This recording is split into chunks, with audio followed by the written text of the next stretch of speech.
Sri Ratna Saranam Namo Amitabhai Buddhai, everyone. Let's start the fourth chapter, which is called as Bodhicitta Apramada, and which I have translated as the as being cautious about awakened mind. Okay, as the name implies that in this chapter, Acharya Santideva will be talking about um, how to, be very careful or mindful while interacting with other beings, um, so that you don't go on creating causes and conditions that will lead you towards low realms, so that you become, unstable, your mind become unstable, your life becoming unstable, and achieving the bodhi ground will be difficult.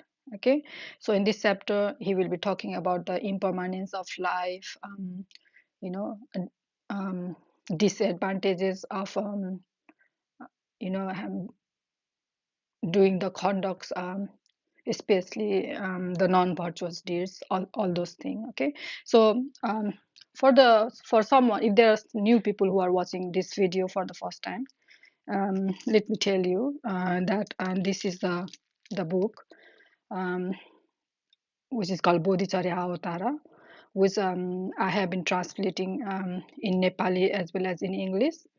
And we have already completed the first three chapters, which are named as Praising of the Bodhicitta, Confession of Own Sins, and then what you call Bodhicitta Parigraha, means generating, getting that Bodhicitta for yourself. Okay, generating that Bodhicitta.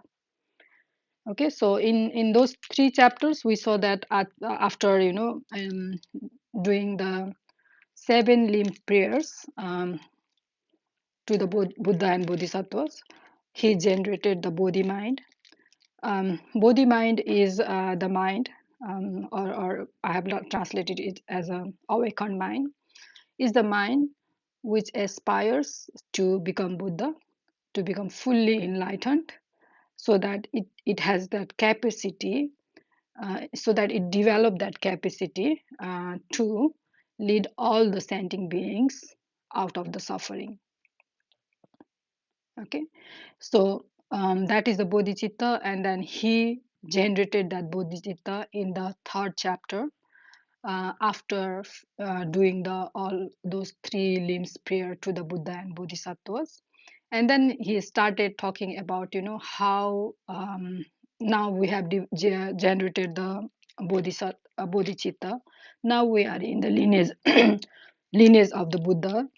So how should a person who is in the lineage, who has entered in the lineage of the Buddha, should behave?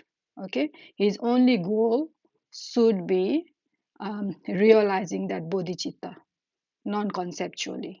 Okay, you start from the concept, you go to reading, contemplating, and then meditating, and then there's and then after that, your understanding will become non-conceptual. You will realize bodhicitta non-conceptually, and then you know as soon as you realize bodhicitta, or non-conceptually, it doesn't mean that you become Buddha.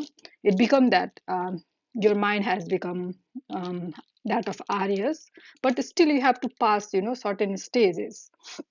You need to keep on practicing, and then cross the, they call, grounds. There are 10 grounds in according to the Mahayana Buddhism, so you have to cross those 10 grounds.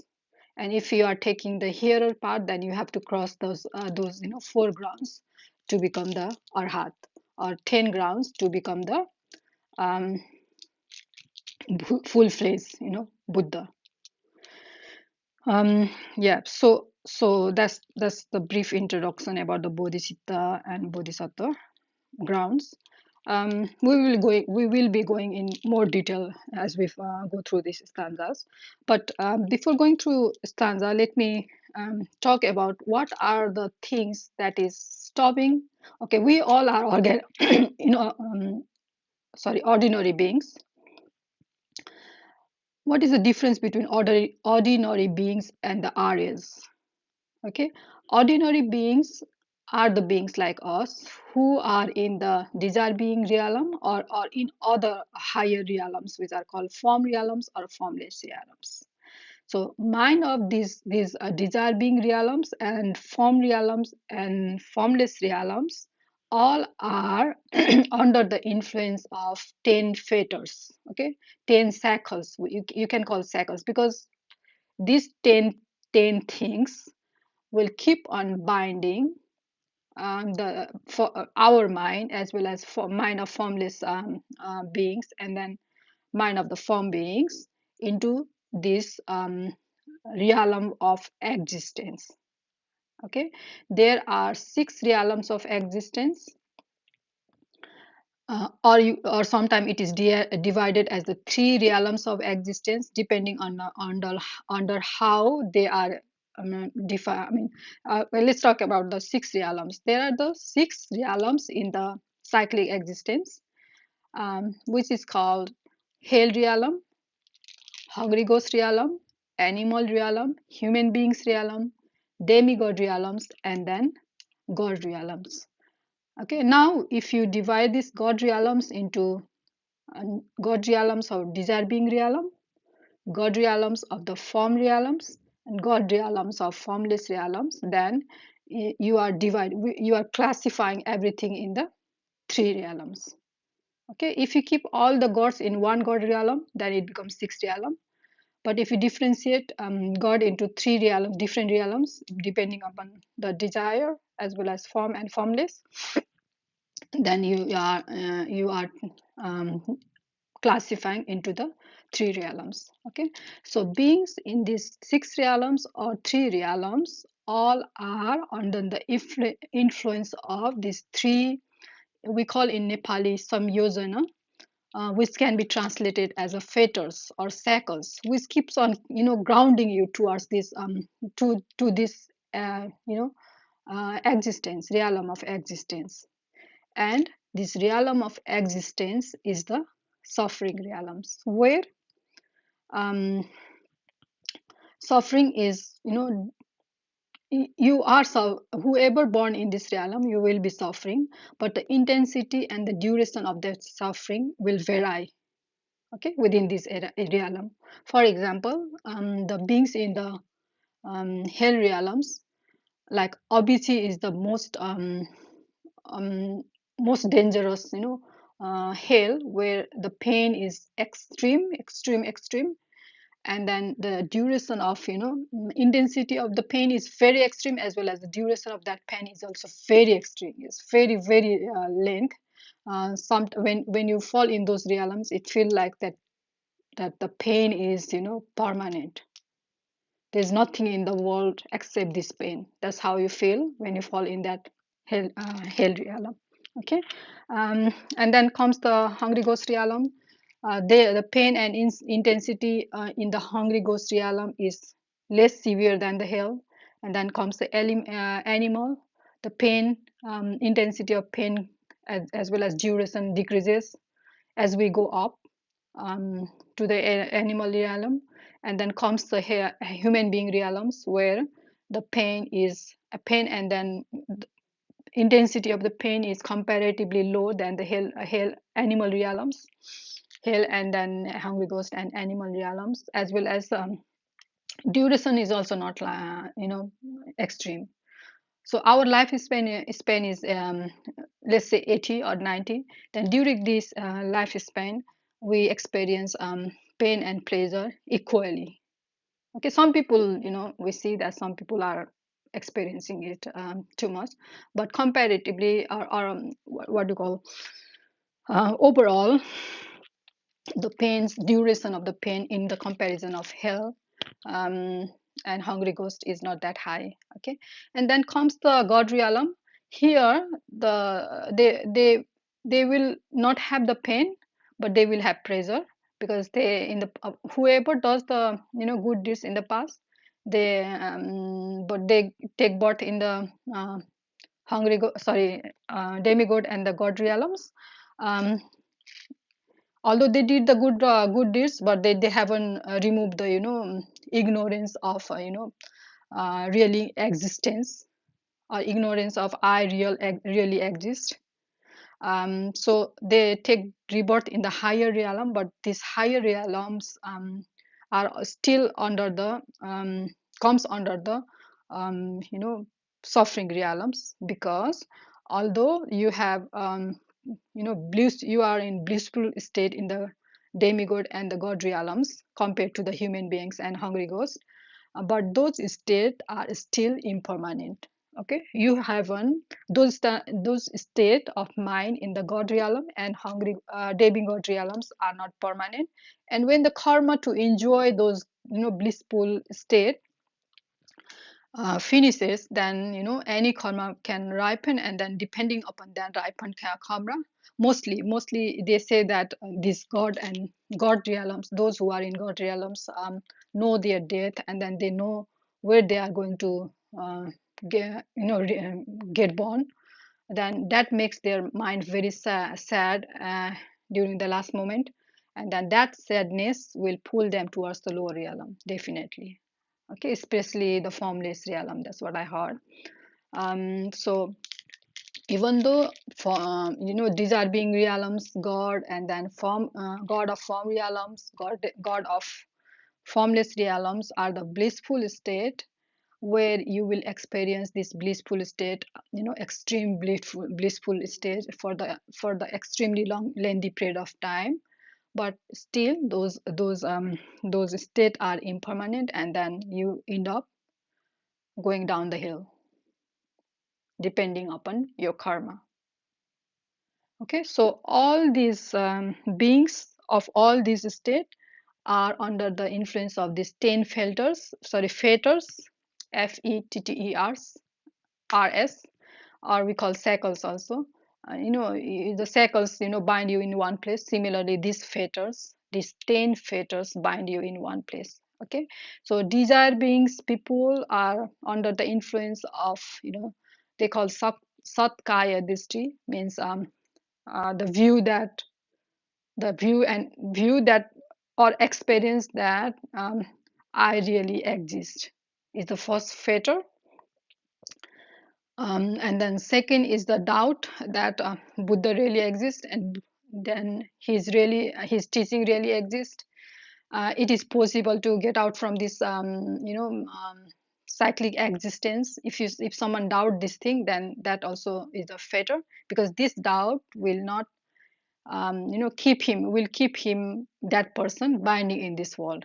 He will not move his steps or legs to get out of this suffering. Okay, he will think that, oh, this is the fate. Okay, we are doomed, we are already doomed. We can't go out of these suffering realms. This is my fate. Okay, so if they have this type of doubt, then this will hamper them to progress forward in the path. Okay, this is the second fetter. And the third fetter is the sila bharta paramasa. They say that we can say that if you believe in different type of khandhas, will liberate you. For example, animal sacrifice in Nepal and India, in Hindu cultures, you say that some of the groups, some, not all, but some of the groups believe that if you sacrifice animal, even they used to sacrifice human also in the past. Okay, so they believe that if you sacrifice animal to certain god and goddesses, then they will liberate you. This is the wrong view, okay, which comes under the Sila Bharta Paramarsa. Some people, spend their whole life standing in one leg, and they think that doing that they will attain the siddhi. They will be out of the suffering realm. So this type of things you can see plenty in India and Nepal. So these also are called Sila Bharta Paramarsa, and these are also these Sila Bharta Paramarsa are believing that some certain type of conduct of body, speech, and mind will liberate you, is the third fetter, because those people who believe in this thing will be stuck there. Okay, they won't do anything else to get out of the suffering realm. They are just they are shackled like that with their belief. Okay, that's why they call fetters. And the fourth one is the desire for the sensual pleasures or the pleasurable objects of the five six senses. So people who have this type of desire for for the object of sense pleasures, they will keep on running behind, chasing those sense pleasures. Okay, and they will not want to practice that will lead you out of the suffering realms. Okay, and the fifth one is the we call bapat, which is malice. We always being harboring anger towards other beings. So this person who harbors the angers in his heart will be always fighting with that another person, and then he will not you know um, make any efforts towards walking to the path or practicing the teaching given by Buddha to get out of the world. Okay, so these fetters, normally these five fetters, binds the being of the desire being realms. Okay, if you have if you are a very angry person, you get born in the hell realm. If you are a really greedy person, hoarding everything only for yourself, don't want to give anything to another person, so that type of greedy mind will take birth in the hell realm. um, if you are always lazy and just sleeping around, like ignorant, what do you call, like animal, you just feel like eating and sitting, that's it. So your mind, if your mind is like that, then you will be born in the animal realm. And if you do lots of virtuous deeds, always happy, but then that happiness, if it produces the pride and jealousy, then you will take birth in the demigod realm and god realms. And then if you have all this mixture of little bit of this, little bit of that, then you take birth in the human realm. Okay, so the beings in these six realms, starting from the ranging from the hell to the upper god realms, the beings mind of these beings are shackled. Okay, fettered, I don't know, fettered is the right word. Okay, shackled by these five fetters. And the beings of the form realm and formless realms do not have this desire of this, they have these five fetters which I all just talked about, like satkaya dishti, doubt, thinking that a non-virtue will, or neutral type of virtue will lead you to the, or virtue will lead you to the out of suffering, anger and attachment. So people or beings in the form realms and formless realms have this type of these fetters also, but these fetters are in a very very latent form. But they have other five fetters. Okay, they are desire, attachment to the form realms. Okay, like desire being minds is attached to the object of five sense pleasure, but the form beings of the form and formless realms, their mind is not attached to the object of five sense pleasures, but their mind is attached to the existence of form realm, existence to the formless realm. And they have pride, and they have, because they think that I'm superior than the human beings, my state is permanent, I will never go down to the lower realm, now I'm liberated. If you have this type of feelings in your mind, then a kind of pride will come and you will not listen to anyone else. Okay, even the Buddha's teaching doesn't affect you. Okay, you think that you are already liberated, why would I have to go through all those teachings and practice? So this is the dangerous fetter which will shackle the beings of the form and formless realm. Okay, these beings of the form and formless realm are very superior than us, very powerful than us, very blissful than us, and duration of that bliss is also very, very, very, very long, that we cannot, fathom. We cannot imagine how long that is. Okay, we live only for 80 years. They live, the 80 years might be one day for them. Okay. So and then there is Audatya. There is another fetter which is Audatya, which is called, I think it is called excitement. Okay. If Audatya means excitement, that's what I think. And then there is another Avidya, which means ignorance. Okay. So beings of these form realms and formless realms, are shackled by these five fetters, these five higher fetters. Okay. So altogether there are 10 fetters. Okay. And then there are three realms. One is desire-being realms, one is form realms, and then formless realms. So lower fetters of Satkaya Dishti, doubt, Silavarta Paramarsa, anger, attachment, shackles the beings of desire-being realm. And then the higher fetters, which are called remaining five fetters, which are called attachment to the form realm, attachment to the formless realm, pride, and then auditya, excitement. Okay, I'm translating it as excitement if I'm not wrong. Okay, just make sure it is the right translation with the more authorized people. Okay, and then auditya we call excitement, and then ignorance. These five fetters shackles the beings of the form realm and then formless realm. So, Burmas, Vishnus, all those things, according to the Buddha, are, although they are very, very powerful, they are still shackled by these, five fetters, higher fetters. Okay. Yeah, I know it. If I say this, if you know believer of Burma as a creator god will get offended from me. But that's how Buddhism thinks. Okay, according to Buddhism, I'm telling. I don't mean to offend anyone.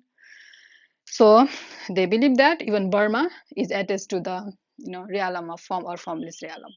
Okay, there are many Burmas. Okay, there's not only one Burma. There are many Burmas. Okay, some of them are attached to their form realms, and some of them are attached to the formless realm. Because why they are attached in these realms? Because they haven't realized the emptiness of oneself and the emptiness of the experience and outer world. Okay, they think that I really exist. I am the creator of this world. So this I, that this belief I, this ignorance of this I, ignorance about dependent origination keeps on binding even Burmas to this world. They are not, although their state is really blissful, but that is still impermanent. And then, their causes and conditions ripen, and then they can die from there. And then, imagine a king dying from a king dying and then taking rebirth as a servant, poorest servant in the home of his servant. Okay, becoming his servant's servant. Okay, so imagine how painful that last moment of death of a Burma will be. So that is why in Buddhism, it is believed that it doesn't matter they are the god of desire realm or god of formless realm, god of form realm, they are still ignorant and they are not free of the suffering. Agree that in the higher realm, god realms, the state is really beautiful, but still that is permanent, impermanent. So they will, once that state will finish, they end up going down, and then while they are in that blissful state, they waste their all energy in happiness, enjoying those state. They never thought about practicing the Buddha's teaching. They never hear about, when they are in that state, they can't even hear the Buddha. They can't hear about the teaching. Even hearing the teaching of the Buddha, hearing the name of the Buddha, you need lots of virtues. Okay, and then taking rebirth in the Burma realm, Doesn't mean that you have virtues to recognize Buddha. Okay, and if you don't recognize the Buddha, if you don't recognize the teaching, then you just waste your energy there. And then when your karma goes, you just die. You didn't do any practice to realize bodhicitta, to realize the emptiness. So even though they are in blissful state, that state is still a is not considered as the fortunate according to Buddhism. Okay, okay. So now another state is the we call lokotar state mind. Okay, these are the loking mind, ordinary mind, and then another mind is the mind of Aryas. Okay, who have realized the emptiness. Okay, and then entered in the stream of path of the body, and then they go on practicing removing these 10 fetters which I talked about just before, one at a time, and then progress in the path. And then when they reach the 10th bhumi, then after that they become Buddha. Okay, so there is so can you imagine the two different paths? One is the path of ordinary beings which are under the influence of whose mind are shackled by the 10 fetters, and the path of Buddhas who have broken that shackles, broken that fetters one at a time, and then release themselves from this ordinary being, from this realm of existence. Okay, so this is the brief, I think not so brief introduction. Let's go through the stanza itself. um, The first stanza goes like this: Evam grihitva sudidam bodhicittam jinatmajah शिक्षा नति क्रमे यत्नम कुर्यात् नित्यम तन्द्रिता सहसा यत् समारब्धम सम्यक् यद् विचारितम तत्र कुर्यान्न वेत्तेव प्रतिज्ञायापि युज्यते विचारितम तु यद्बुद्धै महाप्राज्ञ प्राज्ञै च तत्सुते मयापि च यथाशक्ति तत्र किं परिलभ्यते यदि चैवं प्रतिज्ञाय साधयेयं न कर्माण एतान् सर्वान् विसम्पाद्य का गतिर्मे भविष्यति. Okay, so let's talk about those first three stanzas. In the first stanza, he's saying that evam grihitva sudhidam. In this way, having generated bodhicitta. Okay, he generated bodhicitta in the chapter 3, and then he's saying that now I have generated the bodhicitta. Now I have to take it firmly. Okay, the spiritual children means the beings who have make resolution to walk in the path of Buddha to get out of these suffering realms. Okay, they are called the spiritual children of the Buddha, and the spiritual children of the Buddha can be divided into two. One is those ordinary beings who have just generated motivations just like us. Okay, so just but still their mind, although they have generated the bodhicitta, still their mind hasn't realized the bodhicitta non-conceptually, and until and unless you realize that bodhicitta non-conceptually, you are still a ordinary being which will be shackled by, which will be will be under the influence of those 10 fetters I was talking about before. Okay, so he's saying that we children of Buddha have generated the bodhicitta, so we should firmly take this bodhicitta and then exert the effort without being lazy, so that we don't transgress the teaching of the Buddha. Okay, so this teaching of the Buddha will lead us to out of the suffering. Okay, so we should work hard and make sure that we do not transgress the teaching of the Buddha. So he is referring to those beings who have generated the bodhicitta, okay, who has taken refuge on Buddha, Dharma, and Sangha, and has made resolution to walk in the path and get out of this suffering, not only for themselves, and then develop all this quality and then help other beings to get out of the suffering. Okay, that's what he's saying in stanza 1. Sahasa et samaraddham samyak et vicharitam tatra kuryanna vetteva.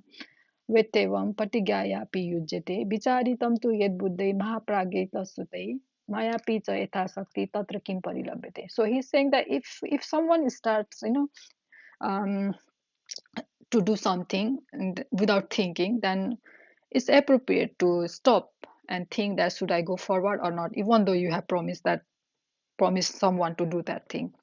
Okay, but you have already contemplated according based on your own capacity that bodhicitta is good for not only you but for everyone. It will lead you out of suffering, as well as Buddha and Bodhisattvas have contemplated, examined thoroughly about this bodhicitta.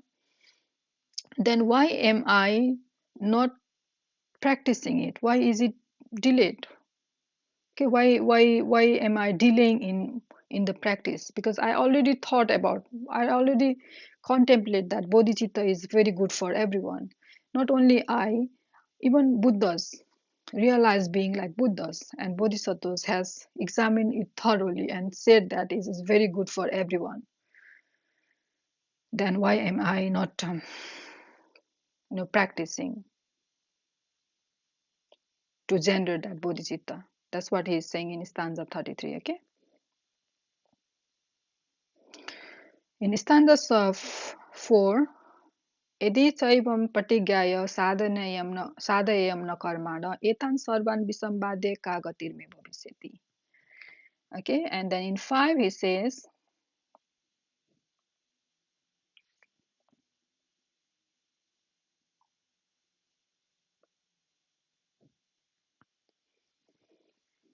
okay, let's go to stanza 5.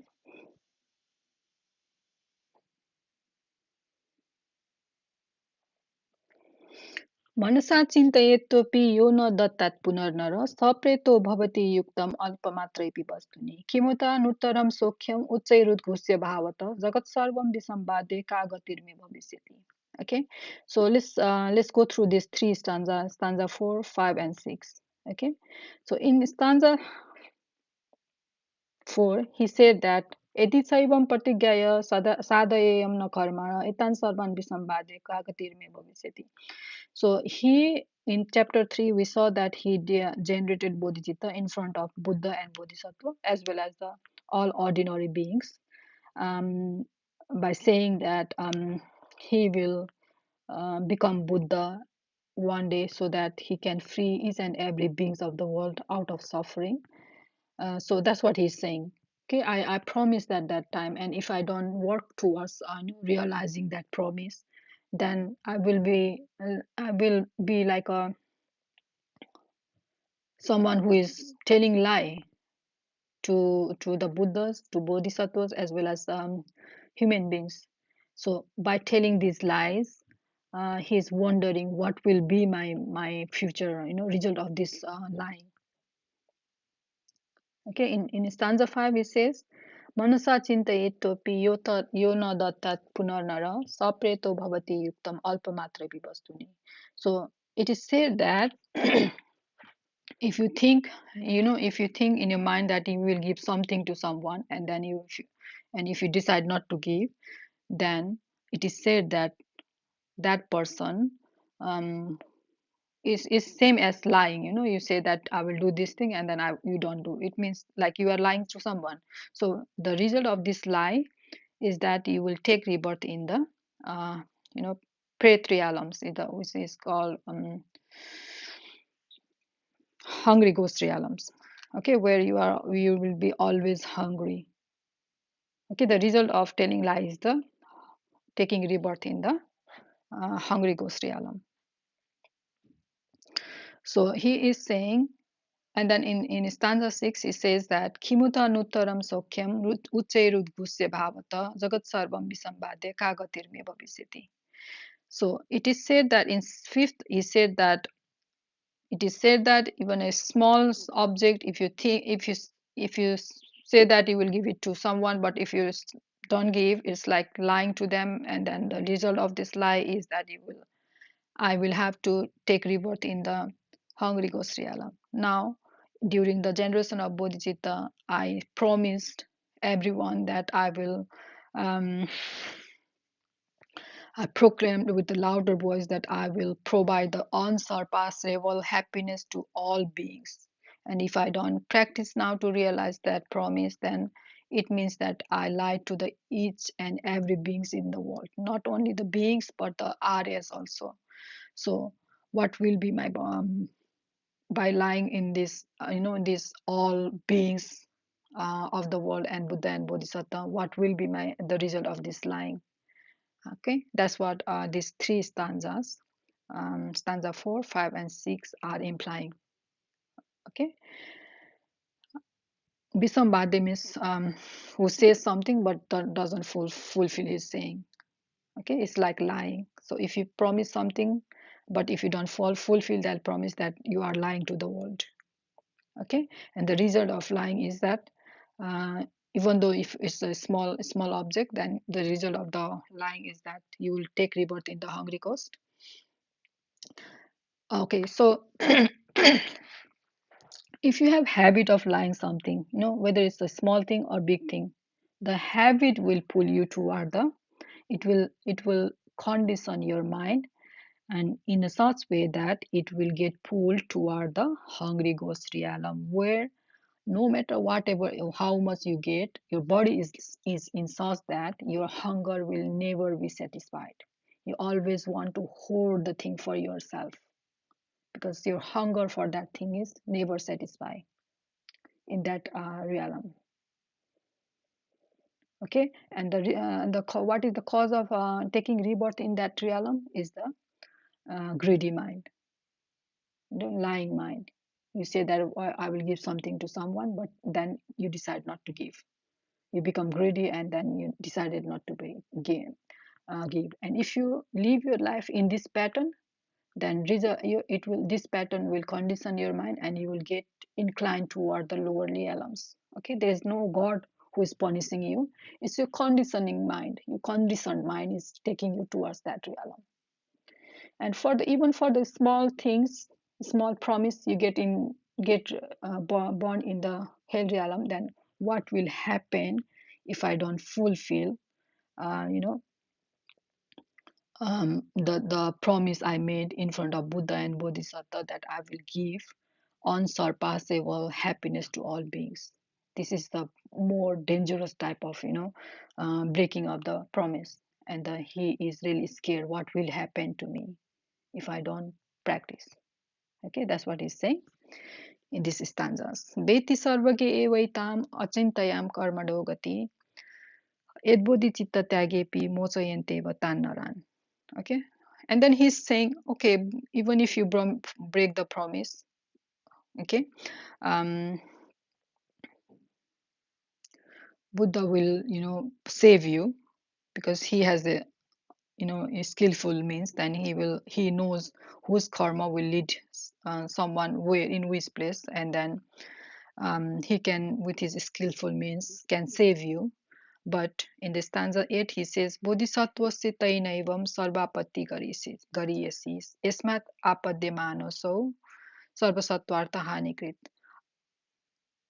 But if a bodhisattva who generated bodhicitta um, renounce that bodhicitta, renouncing that bodhicitta means, if you don't practice, if you promise that we will develop the bodhicitta, and if you don't practice, that means you renouncing the bodhicitta. You are not doing anything to realize that goal.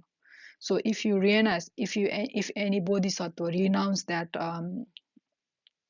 bodhicitta, then that renunciation itself makes all other transgression very heavy.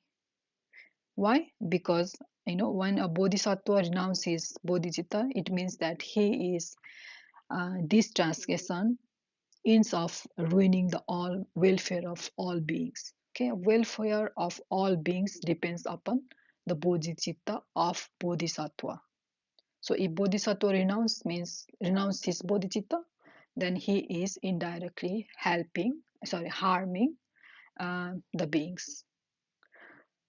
Not only that, okay, in stanza 9 he says that yo pyenne chadam passe punyam vignam karisyati tasya durgati paryanto nasti sattvartha ghatina. Okay, so if bodhisattva renounces bodhicitta, So result of that is very very, because he is ruining the welfare of the um, all the beings, the result of which will be very, this transgression will be very dire.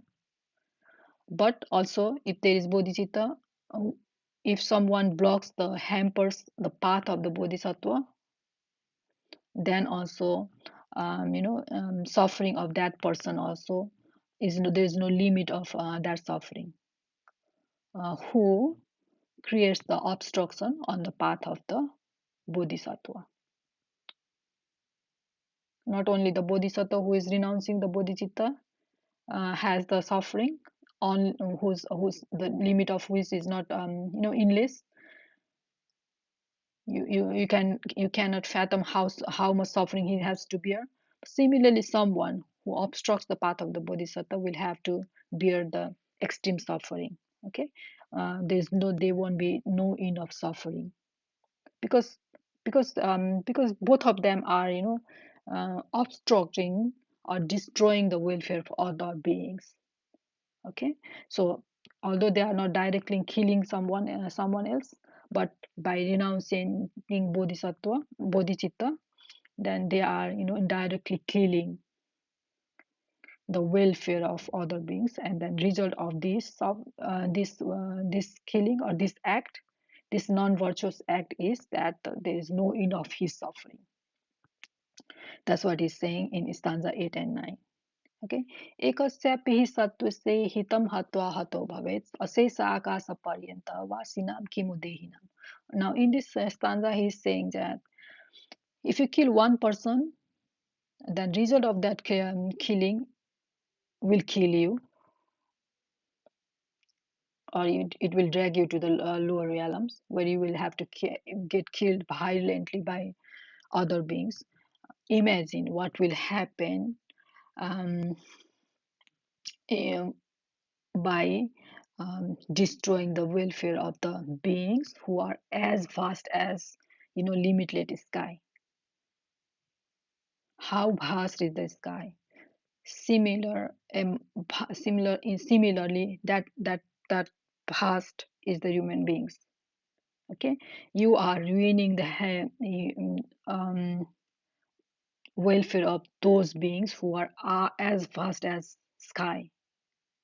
Sky doesn't have limit. Similarly, human beings is also, there is no limit there. You can't count how much human being, not only human beings, all the beings of the 60 realm. You can't count. There are an innumerable amount of beings here. And if a bodhisattva renounce the bodhicitta, that means he is ruining the welfare of that many amount of beings, and the result of that is very dire. Okay, because result of that, because there won't be enough suffering of that type of person who renounce the bodhicitta and who obstructs the path of the bodhicitta, both of them. Okay, एवं आपत्ति बलतो बोधिचित्त बलेन च दोलायमान संसारे भूमि प्राप्तो चिरायते. Okay, so evam apatti balato, here he is talking about um, result of renunciation of bodhicitta. Okay, due to that power of negative deeds of destroying welfare of beings, due to that negative power of renunciating the bodhisattva, bodhicitta, plus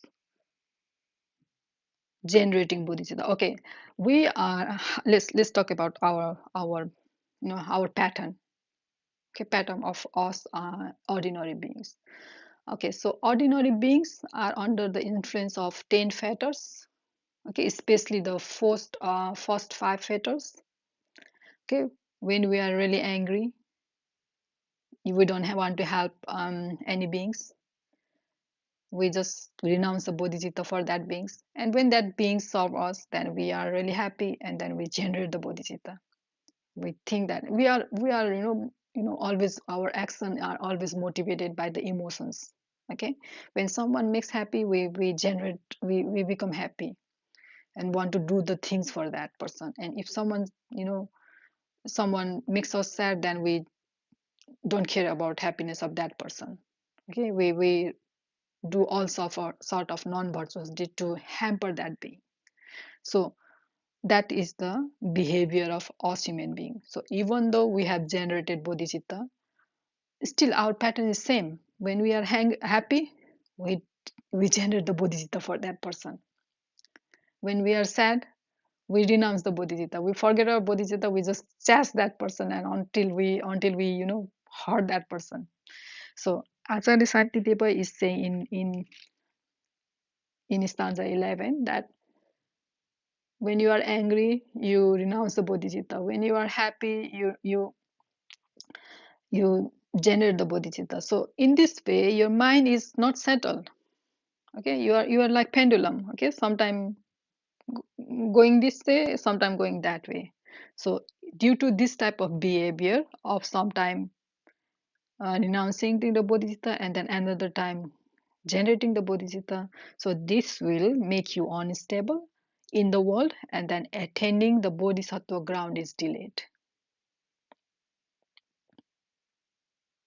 Okay, so remember when I started this video, initially I was talking about the two type of minds. One is the ordinary minds, another one is the mind of the Aryas.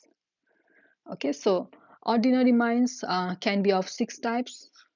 Okay, so very angry mind is that of hungry ghost, sorry, hell beings realms mind, hungry ghost beings realms mind, animal realms mind, human we know, mind of demigod, mind of god. Okay, these are, and then mind of the form realm, mind of the formless realm. So these are the grounds of the ordinary beings, which are under the influence of 10 fetters. Okay, now when someone practices Buddha's teaching, they will keep on removing those 10 fetters one at a time.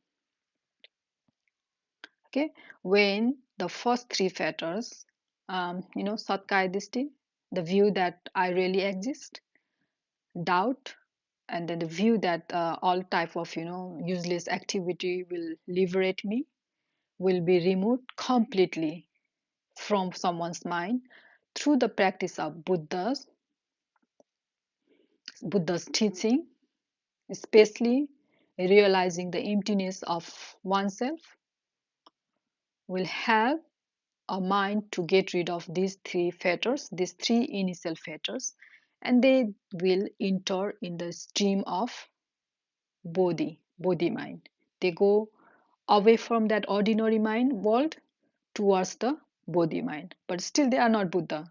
Okay, they have just removed the three fetters. So you become, in terms of hearer part, you becomes the stream enterer. Okay, and then you go on practicing, you die, and then you take rebirth, and then you rebirth, and then you go on practicing. So this keeps on going in that person's life mind in every life. And then when he diminishes the remaining two fetters, which is anger and then desire, attachment toward the sense pleasures, when it becomes very low, the intensity of this anger and then attachment diminishes, then it become that mind becomes once returner. Okay, the afflictions or the fetter which keeps on dragging that mind towards the ordinary realm of existence are the anger and attachment. So because this mind hasn't completely removed this anger and attachment, yes, this mind has already removed the three first fetters, but he hasn't removed the remaining two fetters, anger and attachment. He will be dragged to this world by these emotions, these fetters, these two fetters, and then he goes on practicing. Then when these two fetters completely remain removed from the mind of that being, then he becomes non-returner. He doesn't need to come back to this earth or in these worldly realms, low realms, desire being realms. Okay, because he wiped out all the causes and conditions to come back to the this desire being realms. So why would he has to come? Because he has already, broken that cycles, remove that fetters from his mind. But from then in this state he becomes non-returner. He doesn't have to come back to this desire being realm, but still he has to remove, you know remaining five fetters. Altogether he has removed only initial five fetters, but there are still five fetters there in the mind of that being. Then he goes on practicing. Okay, so this doesn't happen in one life. Okay, we're talking about the different lives. Okay, every life that mind need to practice again and keep on removing the when the fetter of the form realms, the fetter of the desire, attachment toward the form realm, the fetter of the attachment toward the form realm, pride, excitement, and then ignorance are completely removed, then that mind becomes that of arhat. That person becomes the arhat. That mind becomes the arhat. If you are taking the hearer path, since this mind in the hearer path do not practice the bodhicitta, they don't have any causes and condition left to come back to this desire being realm to help other beings lead to the path of the Bodhi. So here comes the Mahayana path. So whoever is walking in the Mahayana path are doing similar type of practice that of the hearer path. Plus extra practice, what they're doing is that they're creating the causes and condition to come back again. If there is no causes and condition to come back again to this desire being realm, how he is going to help other beings to get out of this suffering? So apart from removing these 10 fetters, he is doing other practices so that he develop all those skillful means to come back and help beings. Okay, so if you follow the hearer part, there are the four grounds. Okay, stream entry, once returner, non returner, and the arhat. But if you follow the Mahayana path, there are the first bhumi, second bhumi, third bhumi. So each bhumi you keep on removing one fetter, and then when you remove all the fetters, and if you when you develop all the qualities in the 11th bhumi, you become the Buddha. Okay, in the stanza 11, he is saying that if you keep on renouncing bodhicitta, and then if you keep on developing bodhicitta, it doesn't matter you or generate the bodhicitta, but if you keep on renouncing it, then achieving that bodhi ground of that bodhi, okay, first ground, second ground, stream entry, all those things will be delayed. And then more you delay achieving those ground, your life is still not secure. Chances that you will go to the hell realm, hungry ghost realms, and once you are in that realm of hungry ghost and hell realm, getting out of them is very very difficult, because in that realm he will be talking about this thing in later stanza. So we'll talk this. Okay, let's so you understand. Okay, what are the bhumis? Okay, bhumi means ground. Okay, there are four bhumi in the hearer path, there are 10 bhumis in the bodhisattva path. So bhumi means who have realized the emptiness non-conceptually. So if you are ordinary being, you are still trying to walk in the path, and you develop. But if you keep on renunciating, if your mind keeps on fluctuating, according to your emotion, then achieving that ground will be delayed. That's what he is saying in stanza 11. तस्मात् यथा प्रतिज्ञातं साधनीयं मया दरात् नाद्य चेत क्रियते यत्नस्तले नास्मि तलगता. So because if I keep on renunciating the bodhicitta, then achieving the ground is very difficult. It will take time. That is why I need to practice as I promised. If I don't practice in this time here now, when everything is favorable, I will keep on going towards the lower to lowest birth. Okay, that's what he is saying. stanza 12.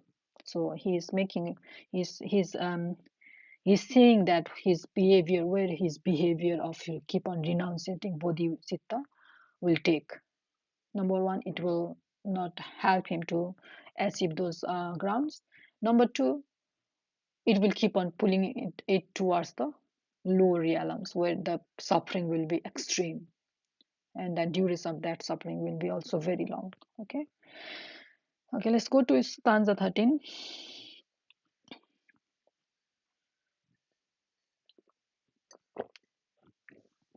अप्रमेय गता बुद्ध सर्वसत्व गवेशका नैसामहं स्वदोषेन चिकित्सा गोचरम गतम् अद्यापि तथै चेत तथैव स्याम यथैवाह पुनः वाहं पुनः पुनः दुर्गति व्याधि मरण छेद छेद वेदात्य वाप्नुयात् कदा तथागतो उत्पादं श्रद्धां मनुष्यमेव च कुशलाभ्यासयोग्योतम एवं लप्स्यते अति दुर्लभ आरोग्य दिवसम चेदम सभक्तम निरुपद्रवम आयु क्षणम विसंवादि कायो याचित कोपमम नहि दृश्यमचरितै मानुष्यं लभ्यते पुनः अलभ्यमाने मानुष्यं पापमेव कुतः शुभ यदा कुशलयोग्योपम योग्योपि कुशलं न करोम्यहम् अपाय दुःखैस्तो मूढ किं करिष्यामि सदा.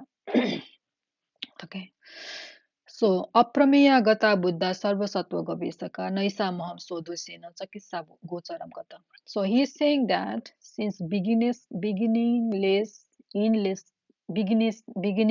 time, I don't know how many Buddhas might have come and gone, but because of my own conditioning, I could not go near to them because I didn't practice in the past, because I didn't accumulate the causes and conditions to go near to the Buddhas to heal myself.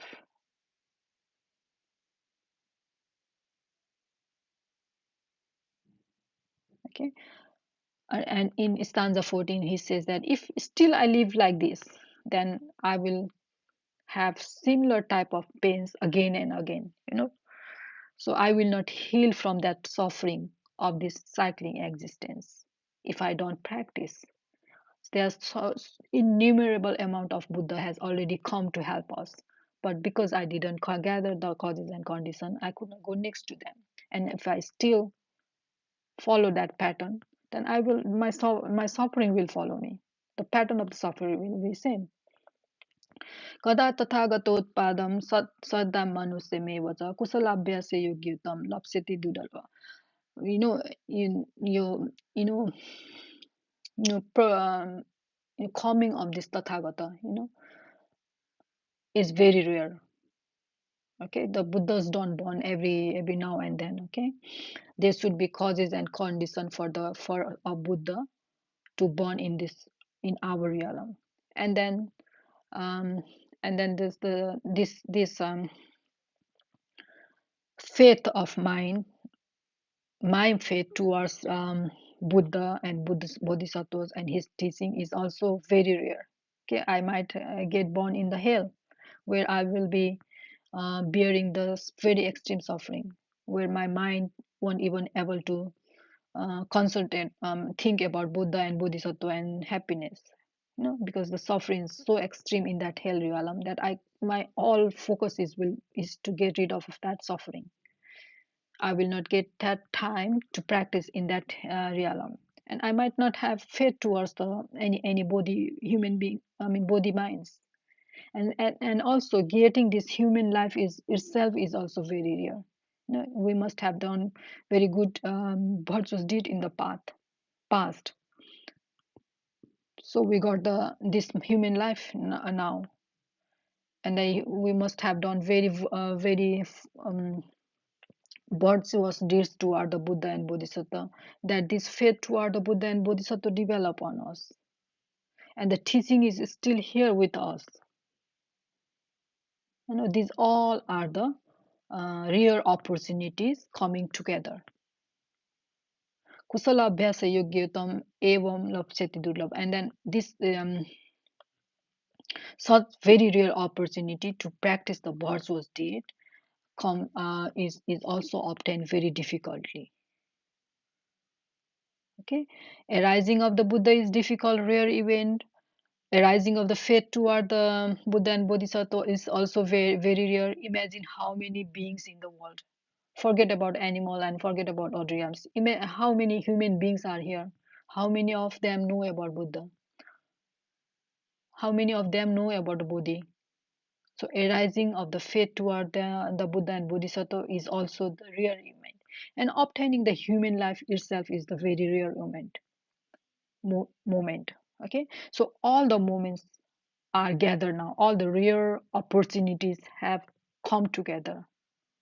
So if I so I need to practice in this. I need to utilize this opportunity to practice, because this opportunity is very rare. This opportunity to practice virtuous deeds is very rare. Okay, very difficult to obtain.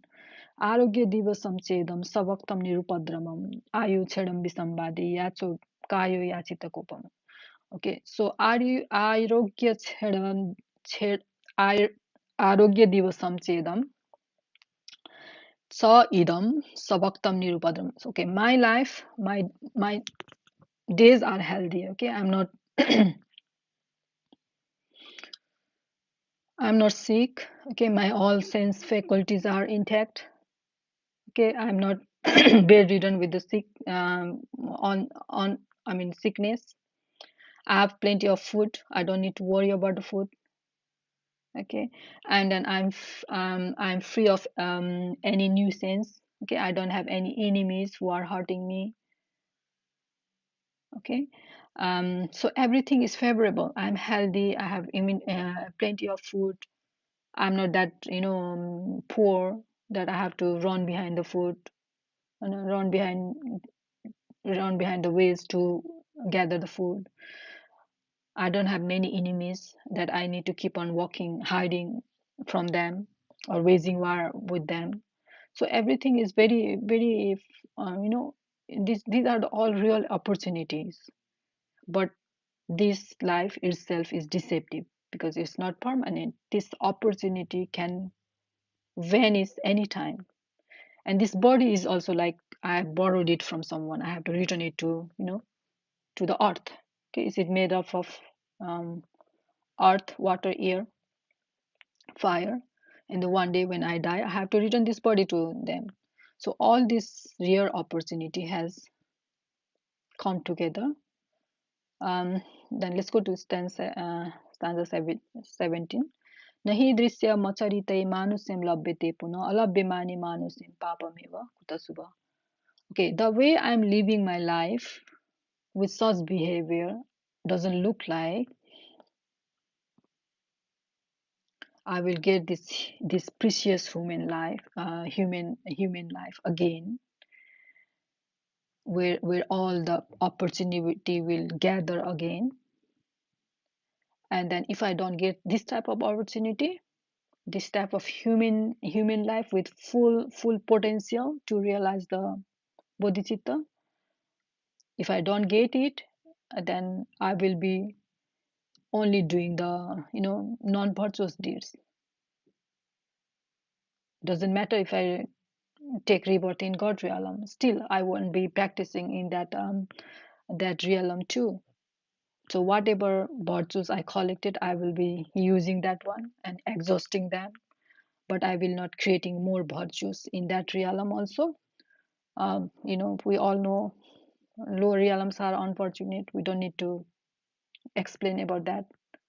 So in those realms, you just go on creating the non-virtues, non-virtues. So uh, obtaining this rare opportunity rare, very difficultly obtaining this human life which has all these potentials, um all the I'm all the endowments, full of endowments, which don't have enemies. We do not have to worry about the food.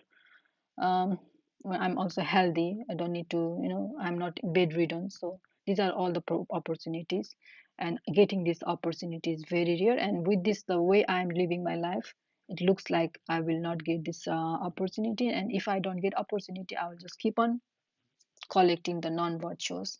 And then in the stanzas 18, he says that Eda kusala yagyopi kusalam na karavem. No, all the opportunity is favorable for me.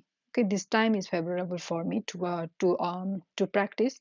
But if I don't practice in such opportunity also, then how will I practice when I'm suffering?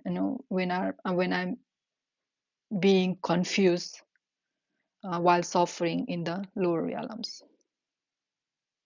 Okay, there's no way I'll be practicing while I'm in here hell realm. There's no way I will be practicing when I'm in hungry ghost realm. There's no way I will be practicing when I'm in animal realm. There's no way I will be practicing when I'm in desire being realm.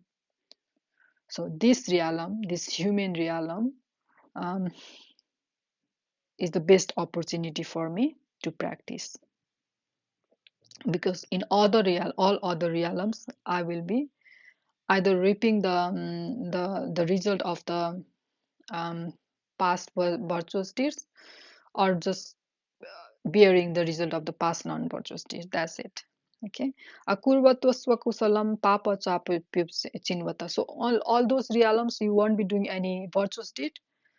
Then if you don't do the virtuous deed, then you will not collect the virtues.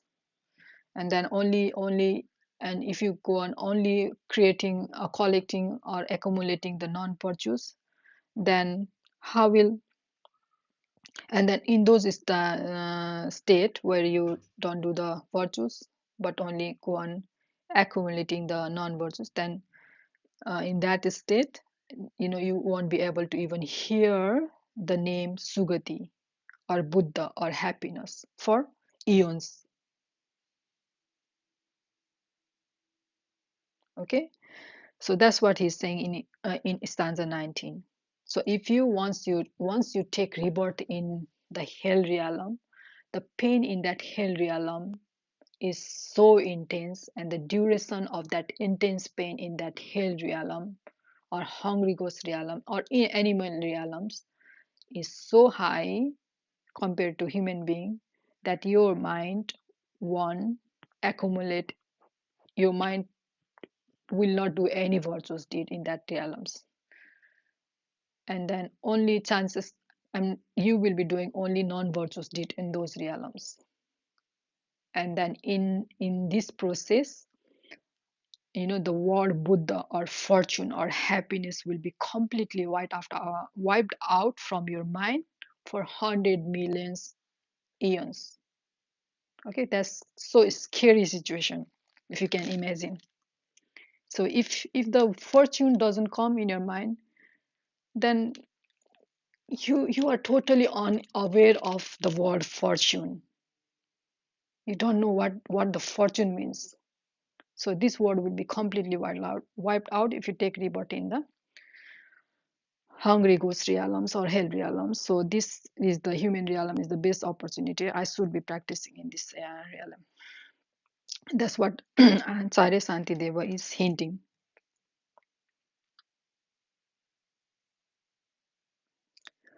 Okay, and then let's go to stanza 20. Atha evaha bhagavan manusyam ati durlabha mahadava yuga chidra kurma girva padopama. So he's saying here that Bhagwan means Buddha. Bhagwan means, why we call Buddha Bhagwan?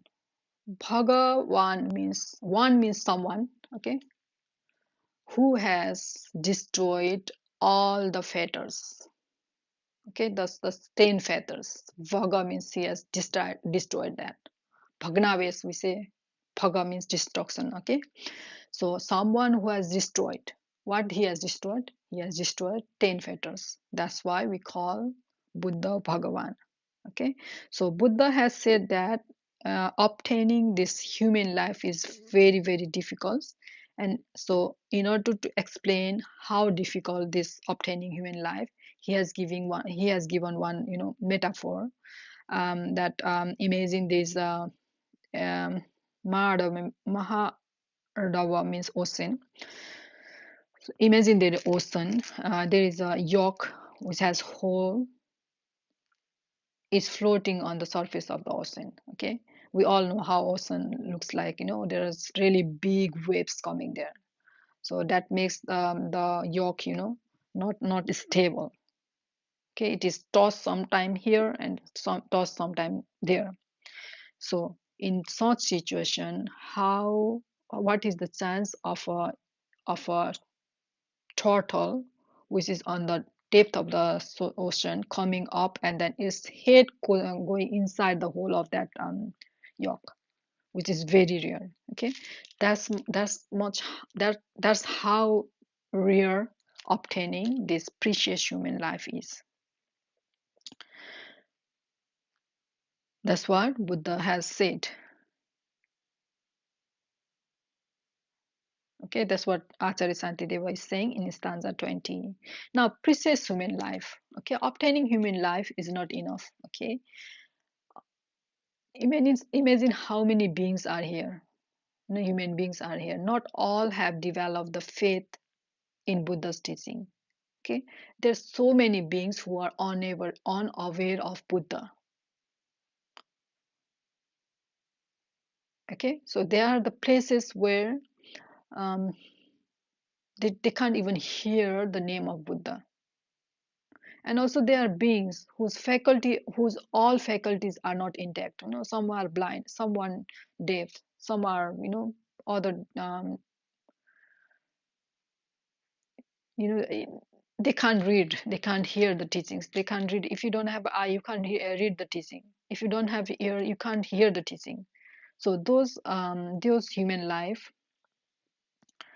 um, are also not considered fortunate because you don't have capacity. You lack the capacity to understand the Buddha's teaching. Okay, some are born mad, some are low-witted one. So these all are also human beings, but their life is not considered fortunate because they can't utilize this life um, to read, to contemplate, to practice, and to generate the bodhicitta non-conceptually. So only those human life is considered as a fortunate human life which has developed the faith on the Buddha and Bodhisattva, who recognize the Buddha and Bodhisattva, who recognize the importance of the teaching, who has the intact faculty, okay, who is enthusiastic about the Buddha's teaching, and who has born in the place of or who is attracted into towards to those places where the Buddha's teaching are still alive, not distorted, where the people are still practicing, where the authentic unbroken lineage are still available. So these are all called. So having all these, the human beings who has all these you know um, conditions available to them is only called as fortunate human beings.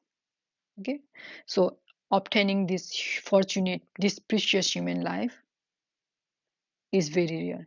Obtaining the human life itself is very rare, and then obtaining this precious opportunity in that human life is also very, very rare. It is as rare, the obtaining human life itself is as rare as getting that tortoise head inside the neck of the yolk, which is being tossed in the sea ocean by the wave of the oceans. Okay, that's what he says in stanza 20. Let's go to next stanza. एकक्षण कितात पापात अबिचौ कल्पमा सेते अदादि कालो पचितात्का पापात काख सुगतौ कथा न च तन्मात्र मेवासौ वेदयित्वा विमुच्यते यस्मात् तद्वेदयन्नेव पापात अन्यत परसुयते. Okay, so he's talking about the causes and conditions which can lead causes. He's talking about what is the result of non-virtuous deeds. Okay, so he says that if you do the non-virtue for even a one moment, then it can make you stay in the hell, abichi hell, which is the extremely painful hell, lowest hell in all of those hell, where the intensity of pain and the duration of that pain is very, very high.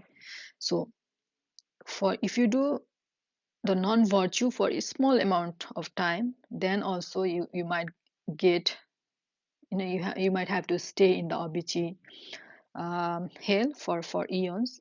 Then imagine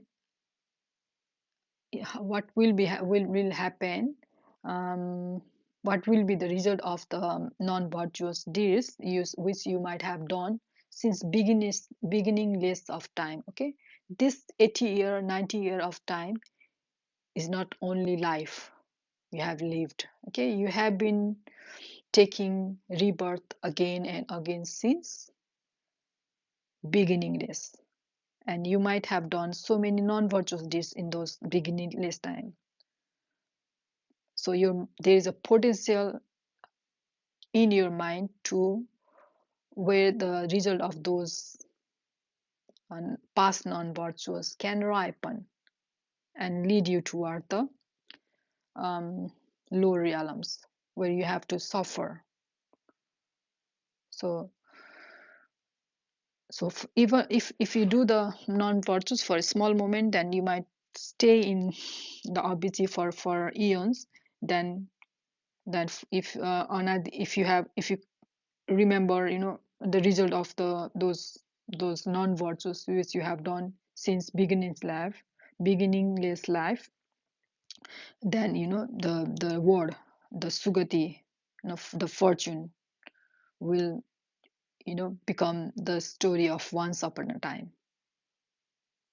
Okay, you can't bear, you can't hear the name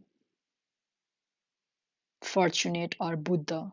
It will become the story one that happened in once upon a time. It doesn't happen now. That's how danger of the result of non-virtuous deed.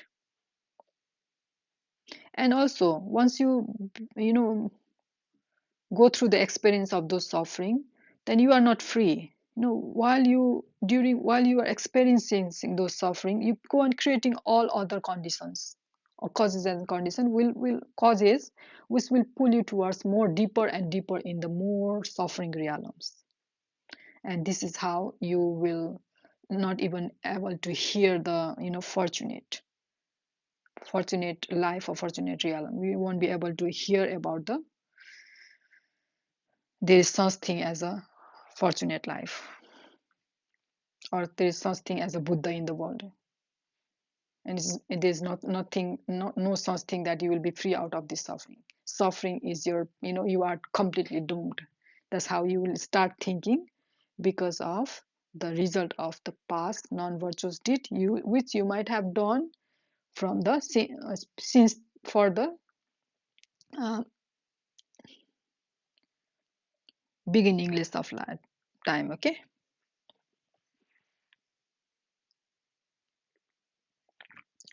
न त परावञ्च नास्ति न च मोहस्ते त पर यदि दृश्यम क्षणम प्राप्य न अवस्थितम कुशलम मया. So there is nothing which is deceiving, like more deceiving than like this. If you don't practice in this favorable situation, there's nothing more deceiving than this. No one can deceive you more than this. You are deceiving yourself. Having obtained this rare opportunity, you are not practicing. There's nothing will be more deceptive than this. And there's nothing more ignorant than this, because you have obtained this precious human life, okay, where you are interested, your mind is inclined toward the Buddha. You are interested in Buddha's teaching. You heard the name of Buddha. Even hearing the name of Buddha, you need the lots of virtues. But here you have generated Bodhicitta in front of Buddha and Bodhisattva. Okay, it's a precious moment. But if you destroy this, let this precious moment go in your own usual way of living life, which you used to do since beginningless time, then there's nothing more deceptive than this, nothing more ignorant than this. That's what he's saying in stanza 23. यदि चैवं विमिष्यामि पुनः सिदामि मोहित सोचिष्यामि चिरं भूयो यमदूतै प्रचोदितै. If I think like this, that oh yeah, Bodhicitta is very good, I should practice, and then you don't practice, okay, then you live your life in your usual way ignorantly, then you will regret this for a long time when the messenger of death will shake you, okay, toss you from here and there. You will regret, oh, why didn't I practice virtues in that time? That's what Acharya Santideva, if you remember those good fortunes life, okay, chances are that you won't remember those fortunes. You won't even remember the Buddha. You won't even remember the fortune when you are in the hell realm. Okay, so you will regret for a very long time for letting this opportunity go without without utilizing it. Okay, let's go to stanza 25.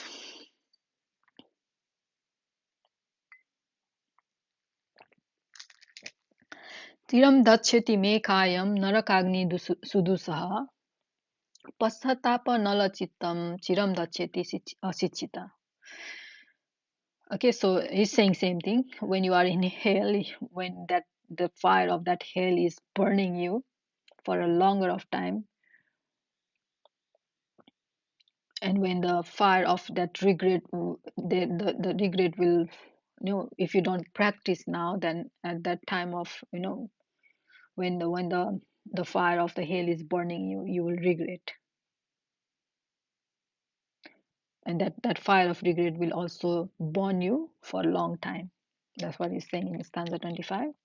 कथं चित्तपि सम्प्राप्तौ हितं भूमि सुदुर्लभां जानन्नपि च नियेयं तानेव नरकान् पुनः. Somehow I obtain this favorable situation. Okay, I might have done very good virtues in my past, so I have obtained this real favorable situation where I have all my sense faculty intact. I'm healthy. Okay, I'm not poor. I have money to survive. Okay, I'm prospering. Okay, and then I don't have many enemies also. I don't need to live my life in fear. And then I have Buddha's teaching available in front of me. I have the Sangha available in front of me. I have the gurus in front of me who can guide me in this path. So somehow I have obtained this rare, or this is a very rare favorable situation, and I have obtained it somehow. But but the way I'm living now, lazily chasing behind the object of sense pleasure, sleeping here, gossiping here, watching movie here, and then just wasting my time, I am just pulling myself again to those lower realms. I'm creating the causes and conditions. I'm habituating my mind to get pulled towards the hell realms through my practice of non-virtues, through the practice of being lazy, through the practice of being greedy. I'm conditioning mind so that it gets pulled toward the hell realms. That's what he says in stanza 26. अत्र मे चेतना नास्ति मन्त्रैरिव विमोहित न जाने केन मुह्यामि कोत्रान्त मम तिष्ठति हस्तपादादिरहिता कृष्णद्वेषादिशत्रव न सुरा न च ते प्राज्ञा न कथं दासीकृतोऽस्मि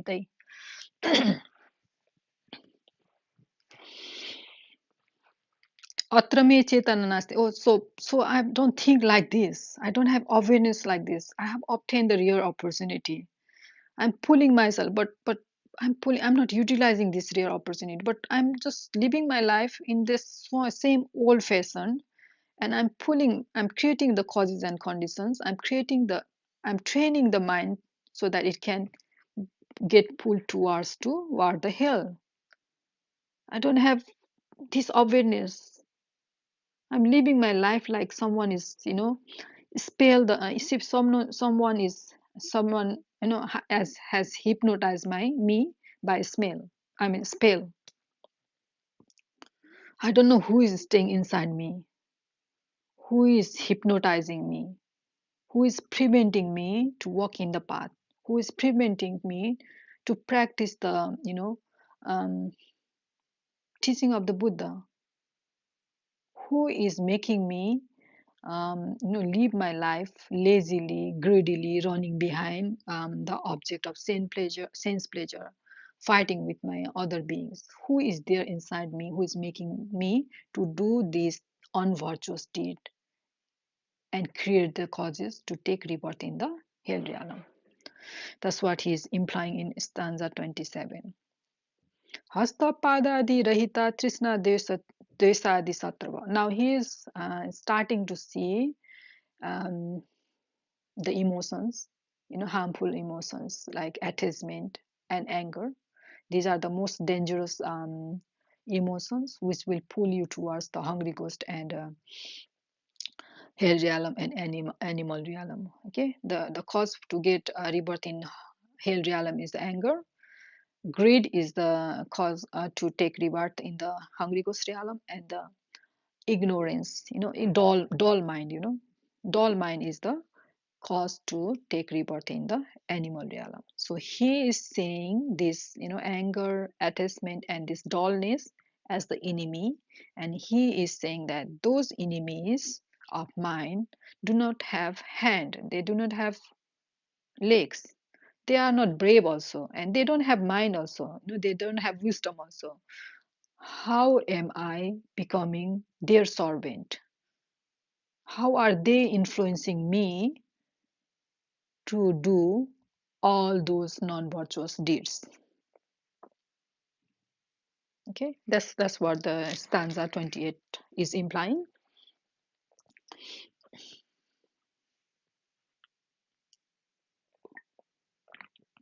मचित्ता वस्थिता एव धनन्ति मामेव सुस्थिता तत्राप्यहं न कुप्यामि धिगस्तान सहिष्णुता. These enemies of anger, attachment, and dullness, they stay inside my mind and they kill myself. They stay there very comfortably. I'm allowing them to stay inside my mind very comfortably, but still they're hurting myself. And I'm not angry with those anger and attachment and dullness. My habit of this anger, attachment, and dullness, I'm not angry with them. And he's saying, damn the forbearance or the friendliness I'm showing in the wrong place. I should be fighting with these enemies, internal enemies, who has capacity to pull me towards the lower realms. But I'm becoming friendly with them. I'm harboring them. I'm nurturing them inside my mind as if they are my friends. But they are my enemies, because they will go on creating the result, causes of the where I have to, due to which I have to take rebirth in the hell realm. Okay. सर्वे देवा मनुष्यस यदि स्युः मम सत्रव थेपि नाभिजिकं वहनिं समुदानयितुं क्षमा मेरो रपि यदा सङ्गात् न भस्मा पिपलभ्यते क्षणां क्षिपन्ति मां तत्र बलिन क्लेश सत्रव न हि सर्वाणि शत्रूणां दीर्घामयुर्पीडिसम् अनाद्यन्त महादीर्घ अनाद्यम अनाद्यन्तं महादीर्घं एन्मम क्लेशबलिनम्. सर्वे हिताय कल्पन्ते आनुकूल्येन सेविता सेव्यमानस्त्वमी क्लेशा सुतरां दुःखकारका. Okay, so he's comparing two type of enemies. Okay, one is the enemy which we label as enemy, which stays outside, another human being, and another enemy which stays inside our mind, which is anger, attachment, and all, which creates all the causes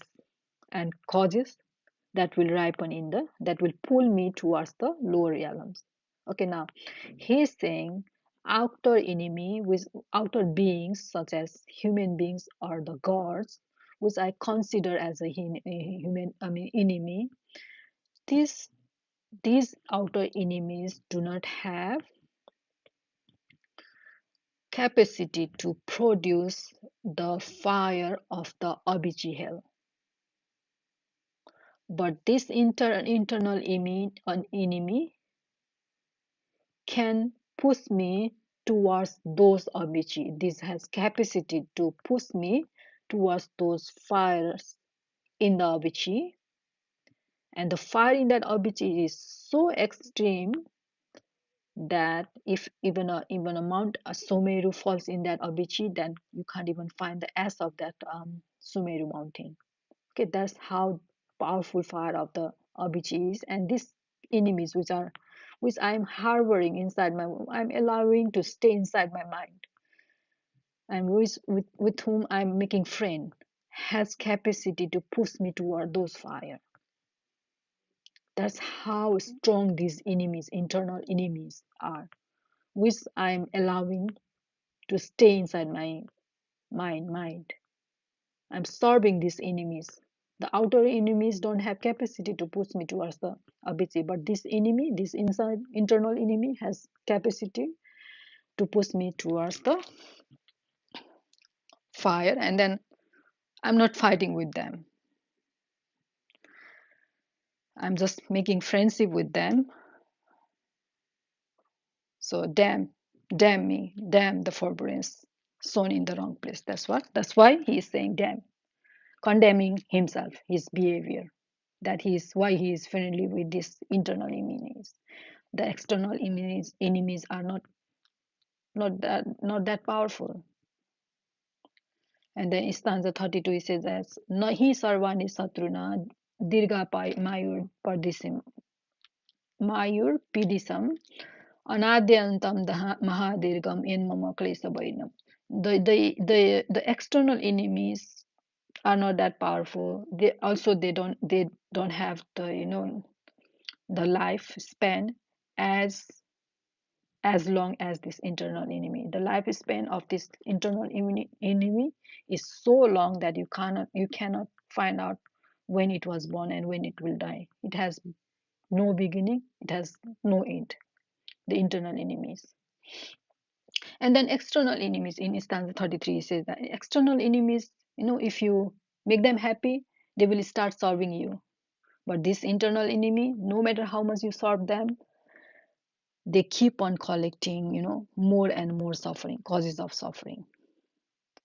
These are the cause of suffering. Even though you serve them, they never work on your favor. They will keep on dragging you towards the hell.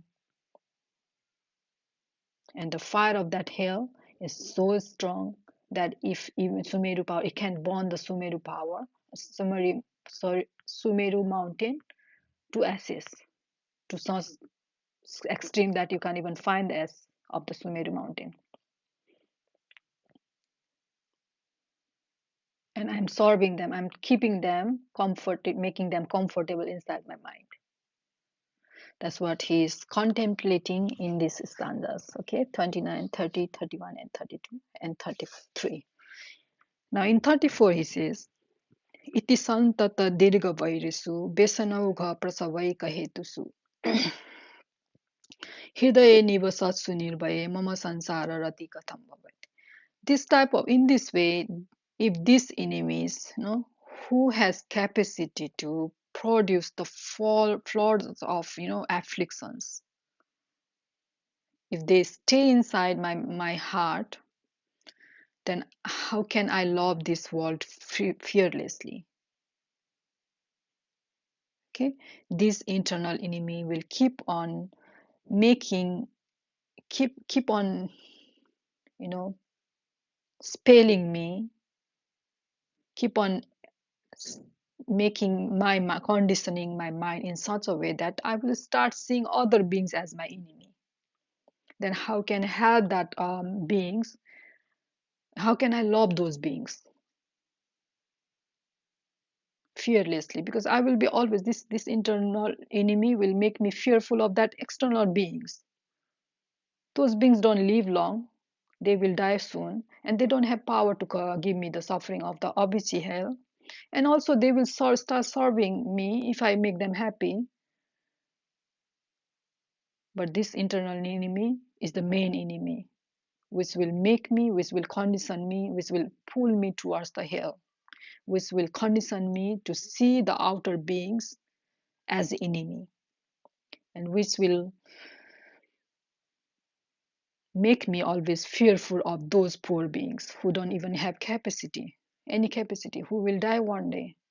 But this internal enemy is making me see them as enemy, and it is stopping me to love them without any conditionless, without condition. Okay, So they are conditioning me to see beings as a friend, foe, and strangers. And then in stanza 35, he says, these internal enemies are the guards of prison. They are the slaughter of the prisoners of the hell. So this type of dangerous guards of the prison and slaughter of the prisoners stays inside me. Slaughters of the prison of the hell. These enemies stay inside my heart. If they stay inside my heart, in the cage of greed, then how can my mind become happy? And if I'm not happy, how can I help other beings get out of suffering? That's what the stanzas are implying. Okay, let's go to stanza 36.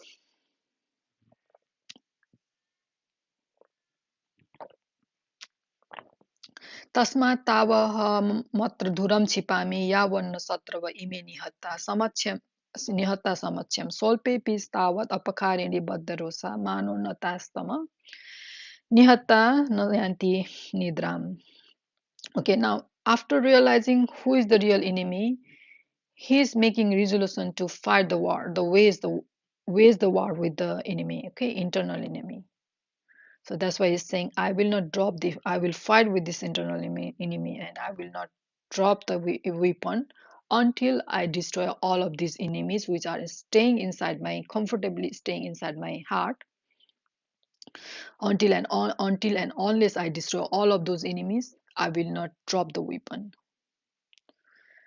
And then he's giving the metaphor that how an angry person who goes in the battlefield to fight with the enemy out of out of anger, that this fighter will this fighter with the pride will not sleep unless they destroy all the offenders, all the so-called enemies. Similarly, I will also wage the war with my internal enemy, and I will not sleep until and unless I destroy all of these enemies. That's what he's saying in stanza 36. In the stanza 37, Prakriti marana dukhita andhakara rasi rasi prasabam nihantu mugra agadita sarasakti ghata dukha na bimukhata mupayam ti asadayitva. Now here also he is doing the comparison here, um, what happens in the real battlefield, and then he will start fighting similarly with the a similar battle with the internal enemy. Okay, in the battlefield, what happens? So the beings who are fighting with each other are definitely die one day, even though they don't need to kill each other. One day they will have to die. Okay, the death will kill them, and then they don't need to inflict the pain by piercing them, because the life, the type of conduct they are doing, they will be in the hell, and then they will bear their own but unvirtuous conditioning will kill, I mean, inflict the pain in the hell to them. So they don't need to kill each other, don't need to inflict the pain each other, but still these ignorant people fight each other and happily bear the pain of being shot by numerous arrows, but still do not withdraw from the battlefield until they accomplish their tasks, okay, until they win the war.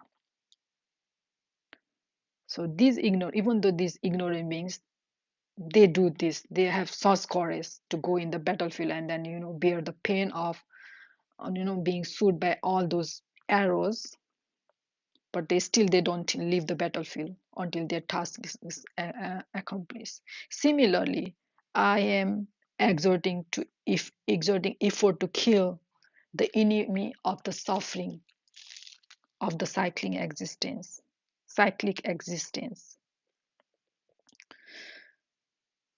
Why this pain which I'm getting while walking towards realizing my goal are depressing me? Why my mind is becoming depressed by this petty type of suffering which I am getting while walking in the path. That will lead everyone out of the suffering. If I bear this pain of the practice, this will one day, this pain will one day, this is a good pain. The pain you are getting to get rid of the pain, another big pain of, suffering realms. So why these small type of pains are depressing me? Why am I not able to win this pain, ignore this pain and keep walking in the path? Why am I becoming lazy? Why am I afraid of these small pains which I have to bear while walking in the path? Even in the battlefield, ignorant beings kill each other and bear the pain to win. But and for the small things, they are fighting for the small things. I'm fighting for the biggest goal. Why am I getting depressed by these small bit difficulties which I'm facing during walking in the path? That's what he's saying in stanza 38. Okay, let's go to the last three stanzas.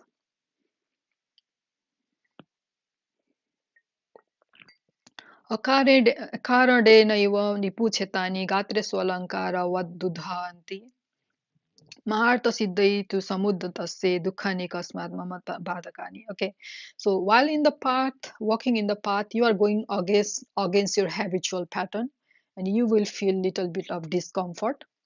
Okay, even an ignorant person goes to the battlefield, for the small things. Okay, for the wealth they fight. Why people fight in the world? For the wealth, for the power, as if that they will live forever in this world. They forget that one day whatever you achieving through this battlefield will be left here. But still they go and fight there, and then whatever wound they get inflicted in the body, they wear it as a medal, at a prize. Then I am the one who is waging this battle with my internal enemy, who is getting little bit of pain while walking toward the path, while going against my conditioned mind. Of course there will be pain. Then why this type of pain are, being hindering me, are being the hindrance for me? Okay, I'm walking towards the, removal of the suffering, of course, because I'm going towards opposite of my habitual pattern. So the pain will be there. So I should bear that pain as a medal, the way the fighters do in the battlefield, real ignorant fighters do in the battlefield. Okay, this battle of mine is to realize the bigger goal, not the small petty, those power hungry type of, money hungry type of battle. The battle of the people who have hunger for the power, who have hunger for the, food, who have hunger for the status. I'm different from them. Even those type of ignorant beings bear the pain, but this my practice is not the, battle for hunger. It's a practice for the remover of the suffering. Then why this type of pain are becoming my hindrance? I should use this pain as my power, as a medal, as a token of, I'm winning the war. That's what he's saying in 39. In 40, he's saying स्वजीविका मात्र निबद्ध चित्त कैवर्तक चण्डाल कृषि बलाद्य सीता तपादादि व्यसनम सहन्ते जगत हितार्थ न कथम सहेहम. Okay, now he's giving another example of how ignorant beings such as, fishers, sandals. Sandals means the one who, work in the cremation ground, to burn the body. These are called low caste in Indian culture. Farmers, also. So these people are the small peoples. I mean, lowly type of peoples who, for the sake of, looking after their own family, they bear the pain of, um, the cold and heat and the rain, me who has developed the bodhicitta to free all the beings, for the sake of all the beings. Why can't I bear the pain, these small pains? Even the ignorant being bear the pain of cold and heat for the family of this life only.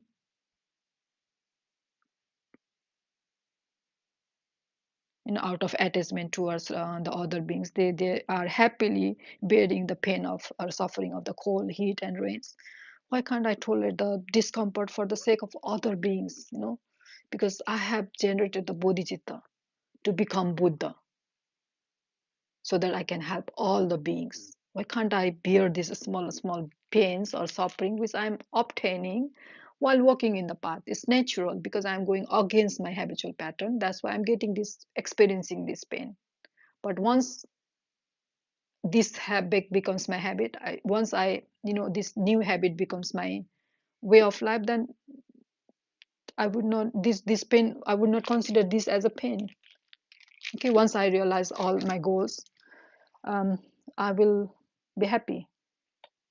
Not only myself, I'll be out of not only myself but other people's. I will help other beings also get out of the suffering. So here what he is doing is, okay, in order to, so we ordinary beings have one certain way of thinking, okay, one pattern, one conditioning, which is always, we know that, we all agree that our habitual pattern is not getting out of suffering, helping us to get out of suffering.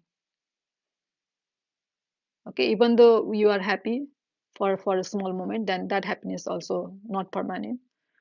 Then next moment you will be unhappy when the cause and condition of to become happy finishes.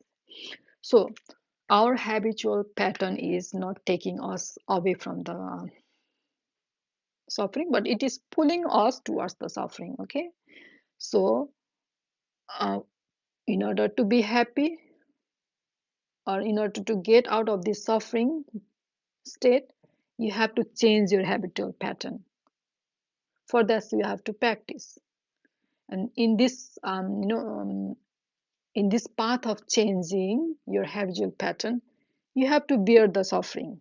Okay, it is not easy, but this will end up taking you out of the suffering. It's like you are swimming, trying to swim against the current of water.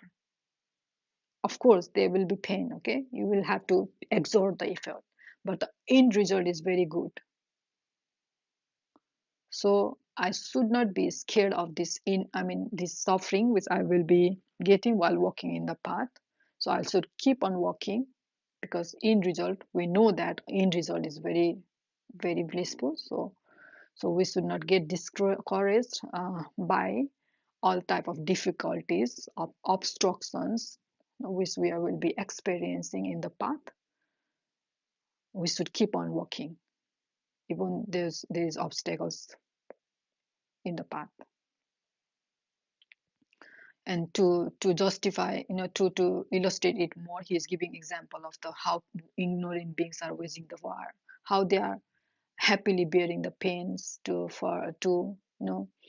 um, to acquire the properties, to acquire the powers, which itself is not permanent, to make the family happy, which itself is not permanent. So ignorant being, even ignorant being do that, then I'm not ignorant.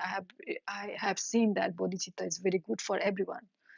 Then why these small difficulties while walking, which I'm facing while walking towards the path, in the path, is demotivating me.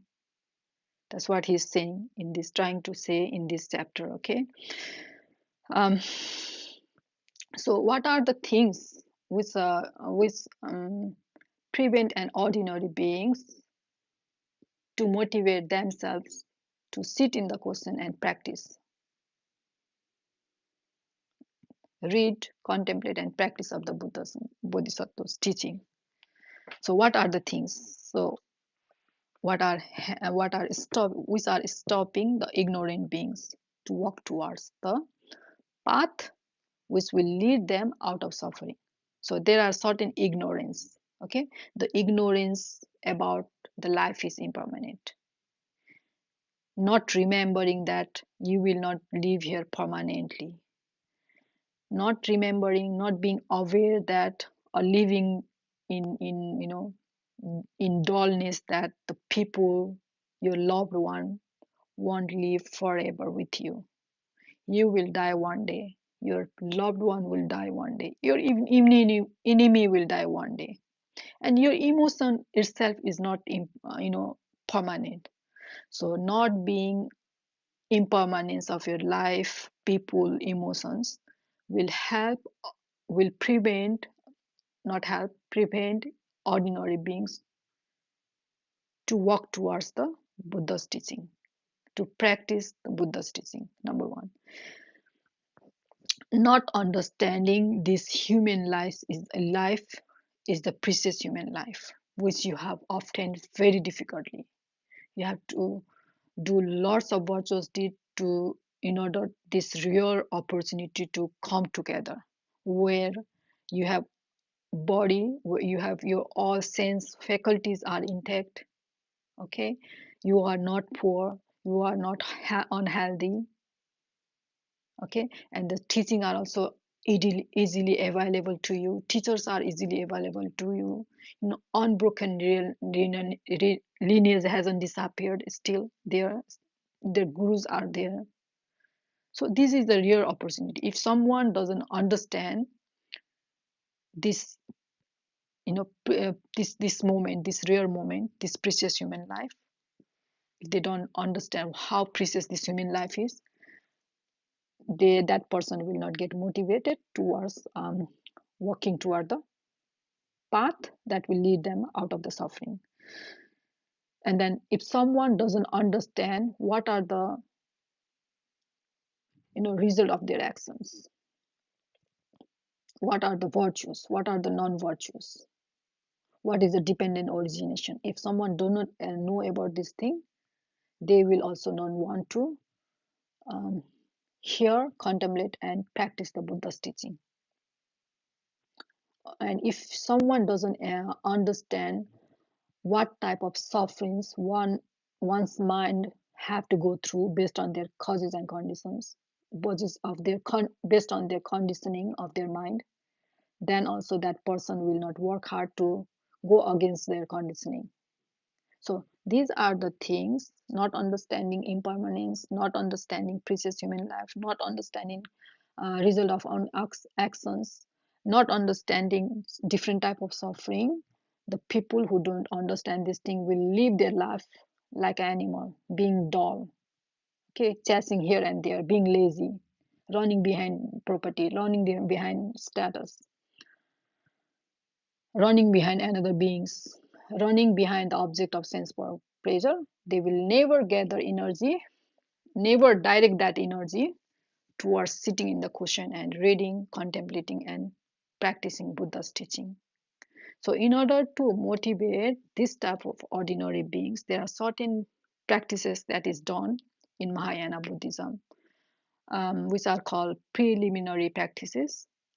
These practices like contemplation about the impermanence, contemplation about the precious human life, contemplation about the impermanence of body, impermanence of mind, impermanence of emotions, causes and conditions, different type of suffering.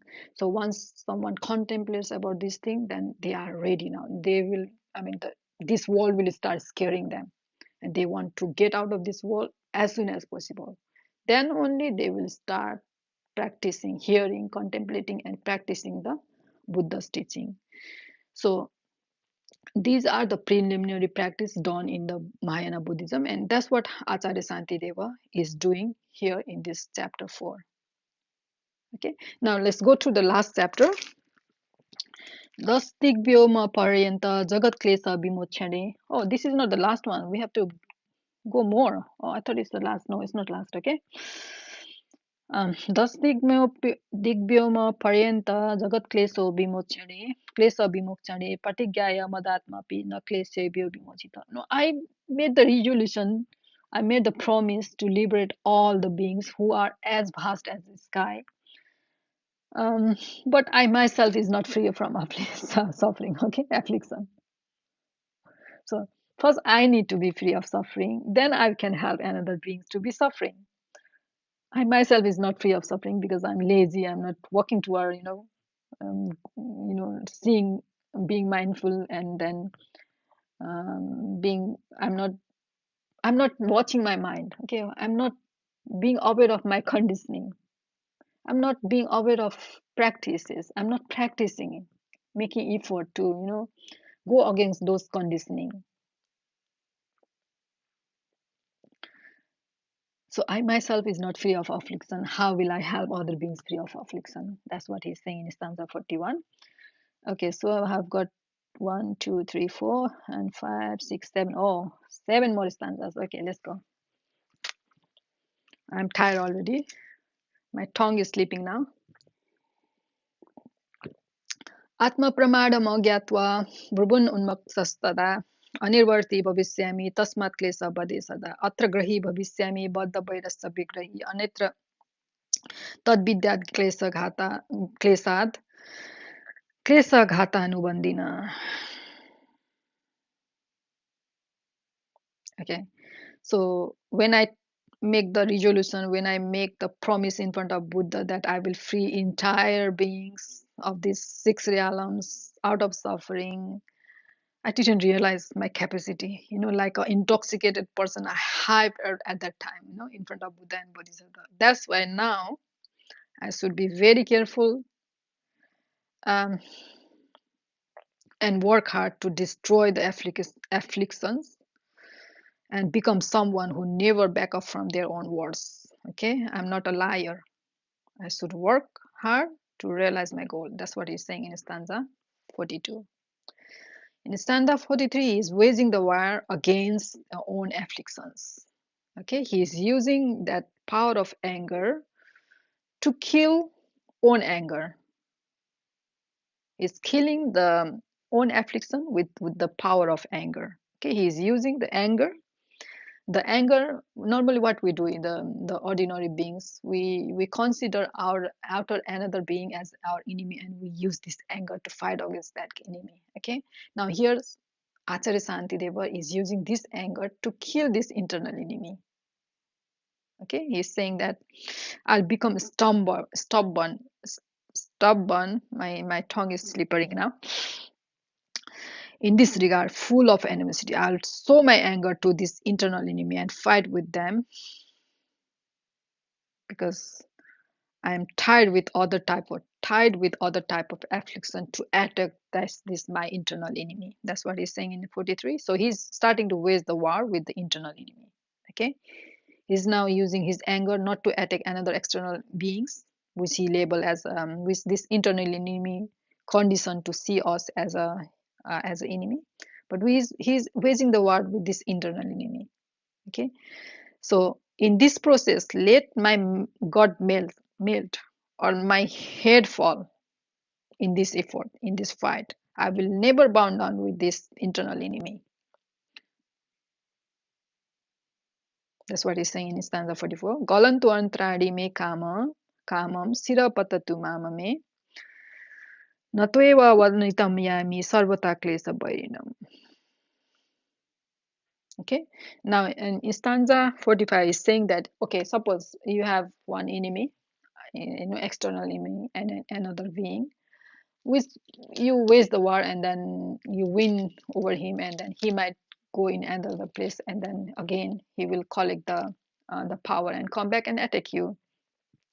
But these enemies, these internal enemies which are staying inside my mind, if I get rid of them out of my mind, you know my mind, take them away out of my mind, if I displace them from my mind, then they are not like external enemy. Once they are out of my mind, they can't come back by gathering the power.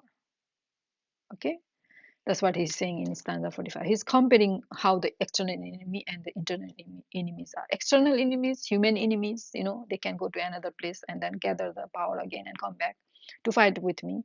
But this internal enemy, that is not the case with this internal enemy. Once they are gone out, they are out. They can't come in.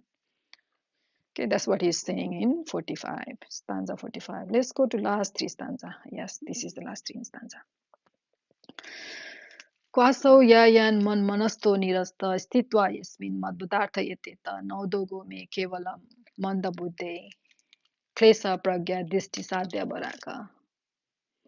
Okay, once you get rid of this, dispel this enemy from my mind, once I dispel this enemy from my mind, where will this enemy go? From which place it will try to destroy me? They don't have capacity to go anywhere once I dispel them. Okay, they don't have capacity to stay somewhere and then destroy me from there.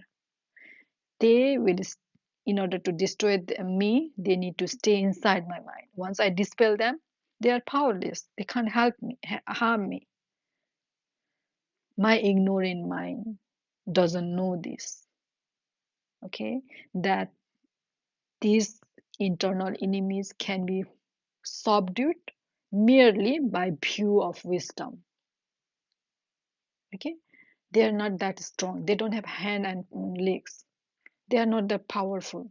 They don't have wisdom. But this my internal enemy doesn't understand. I mean, this my mind doesn't understand that. Once if we dispel that this internal enemy, then they can't find anywhere places to destroy me, to stay any places outside of me to destroy me. Okay. Now in stanza 47, he's talking about the wisdom. Okay. For the first time, he's talking about the wisdom here. So he's saying where these afflictions, anger, attachment live, they are not on the object of the sense pleasure, they are not in the sense organ, nor they are sitting in between of those object and mind, nor they are sitting in any other places in the body, inside the body, on the body, or outside of the body. Okay, so if you go on searching for them, yes, they give you pain, but if you go on searching for that enemy, you can't find anywhere there. They're just making you experience, but if you go on finding them, then you can't find them. It's like dream. Okay, you dream. While you are in dream, everything feels like real. But when you are out of that dream, then only you realize, oh, it was dream. It was like an illusion. Okay, the elephant. I don't know how when you have um, seen the illusionary objects like elephants or people. A hologram, I think hologram, they create the image of the beautiful woman uh, using the different type of lights. Then when you try to touch that woman, it's just a light. You can see that woman and you can be happy, get attached to her, that woman, seeing that woman. But if you go and touch that woman, it's just a light. You can't find that woman anywhere. So these enemies, internal enemies, are like that. It will make you experience the things. It will make your mind, condition your mind to experience in certain way. But if you go on searching them, then you can't find them anywhere. It's like illusion. They are like illusion. That is why, O mind, drop the fear and exert the effort in order to acquire wisdom. What is the wisdom? Wisdom is the emptiness of inherent existence of me, my experience, and another world, experience of the outer world. So I don't really exist, the external world do not really exist. Okay, so they exist dependent on each other, like a illusion, like a dream. So as long as there's that dependent origination or causes and condition for that dependent origination stays there, um, things experience stays there. As soon as that causes and condition disappear, things disappear, like illusion, like the woman created in by the lights, different lights. Okay, like the elephant created um, by different lights. So, O mind, Please know this. Don't be fearful. Exert effort to acquire the wisdom, acquire the bodhicitta, non conceptually. Why are you, without any reason, tying yourself to the hill by becoming friendly with your internal enemies of anger and attachment? That's what he's saying in stanza 47. Stanza 48, he says, Evam vinisite karami, having determined like this, okay, by contemplating like this, that everything is illusionary, nothing really exists. There's a dependent origination, there's a causes and condition behind appearance of that thing. Having determined this, I make effort to realize as mentioned in the teaching. Okay, karomi etnam etokta sicha pratipatti hetu. वैदोपदेश शास्त्रलतः कुतोऽस्ति वैसज्यसाधस्य निरामयत्वम्. By going against, suppose you have some disease which can be cured by medicine, and the medicine is prescribed by your physicians, and the physician says, give you advice, do this, do that, take this prescription this time a day, 3 times a day, 4 times a day. But if you don't listen to that physicians, and if you don't take that medicine, then how is your health restored from the disease that can be cured by the medicine? That's what he's saying in stanza 48. Okay, so in this way, he saw that he's motivating his mind to practice by contemplating on impermanence of life, impermanence of people's impermanence of emotions, by contemplating how rare opportunity is this precious human life, by contemplating what is the result of anger, especially anger and attachment. He didn't talk about other remaining 8 fetters, but here he gave the priority to the anger and attachment, because these are the most nasty type of causes which will pull you to the hell. And once you are in hell, boy, you are in the hell forever. Okay, it feels like you are there, and getting out of there is like as difficult as stopping a ball falling from the steep cliff, and then pushing that ball on the top of that cliff. Okay, so that ball will not stop. Similarly, your the causes and conditions you create, while you are in hell will not stop you going towards more deeper in the hell. Okay, so and then he contemplated about his causes of negativity, non-virtuous deeds, and then he talked about the suffering of especially the hell realms. Okay, like the fire of that hell realm is so strong that even if it can burn the Mount Sumeru without any trace. Okay, that's how dangerous your internal enemies, that's how powerful your internal enemies are.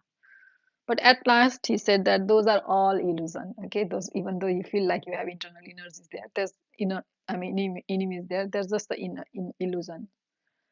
So exert effort in realizing the wisdom. That's what he says. That's how he's ending his chapter. Okay, so let's finish it here. So I will come with the 5th chapter soon. Stay then, keep yourself safe. Bhavatu Sarva Mangalam.